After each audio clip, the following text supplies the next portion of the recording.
সবটা আনতেই হবে, দেখবো আমরা, না হয় আমরা তত্ত্বাবধায়ক সরকারকে বুঝে দিব।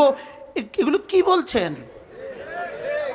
কুমিল্লার এক হজরত আছে, আমি বলি, মুফতি বলে যে মুস্তাফুর নবী উনি নাকি হাকিমুন নব। তো হাকিমুন নবস কিভাবে হয়? মাওলানা আশরাফ আলী থানভী সাহেব রহমতুল্লাহ ছিলেন হাকিমুল উম্মা। তো হাকিমুল উম্মা এটা তো মাওলানা আশরাফ আলী সাহেব নিজের নাম নিজে দেয়নি। হাকিমুল নফস মানে সে নফসের হাকিম। তো নফসে আপনার উনি তো, আমরা তো ওনার বয়ানাত ওনার আমল দেখা তো মনে হয় না উনি ওনার নফসকে কন্ট্রোলে রাখছে। ওনার বলার স্টাইল, উনি যেভাবে কথা বলে একেবারে তুচ্ছতা ছিল করে সমস্ত ওয়াজ মাহফিলে 70,000 80,000 50,000 টাকা একটা ওয়াজ মাহফিলে কন্ট্যাক্ট করে যখন যায়, গিয়েই আমাদের গিবত শেখে। শুনেন, এক প্রকার গিবত হইলো ইনফেরাদি গিবত, একজন আরেকজনকে বলছে। আরেক প্রকার গিবত হলো পাইকারি গিবত। কালিমা, নামাজ, ইলম, জিকির, ইকরামুল মুসলিমিন, সহিহ নিয়ত, তাবলীগ, এই 6 নম্বরের মধ্যে ফাঁকে দিয়া মাওলানা সাদ সাহেব কোত্থেকে ঢুকলো? বুঝেন না কিছু বুঝছেন?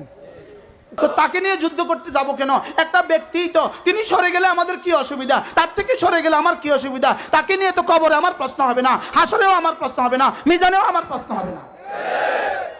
কি কবরের প্রশ্ন কয়টা? কি 4 নাম্বার, 3 নাম্বার। ওমান হাদার রাজুল, তো ওমান হুয়া সাদ, এটা করতে চাইলো সবটা আনতেই হবে, দেখবো আমরা, না হয় আমরা তত্ত্বাবধায়ক সরকারকে বুঝে দিব। এগুলো কি বলছেন? ইদা ইয়াইসাল ইনসান তালা লিসানুহু, মানুষ যখন নৈরাশ হয়, আসবাব সবকিছু যখন নৈরাশ হয়ে যায়, তখন তার জিহ্বা লম্বা হয়ে যায়। তার জিহ্বা কি হয়ে যায়? লম্বা হয়ে যায়। আল্লাহ তাআলা মেহেরবানি করে আমাদেরকে বুঝ দান করেন। আমি কি বুঝাতে পারছি আপনাদেরকে? আপনাদেরকে বুঝাতে পারছি?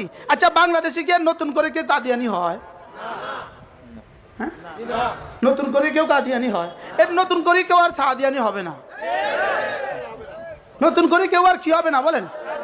সাদিয়ানি হবে না। তাবলীগ ছিল, আছে, থাকবে। মানুষের কাছে এখন সাফ কোনটা দিন কোনটা রাত, এটা মানুষের কাছে সাফ হয়ে গেছে। মানুষের আমলের দ্বারাই তার বলে যে এটা প্রমাণ হয়ে গেছে। কেউ যদি গুনাহ করে তার চেহারায় এটার তাসির পড়ে, আর যদি কেউ নেক আমল করে এটার তাসির তার চেহারায় পড়ে।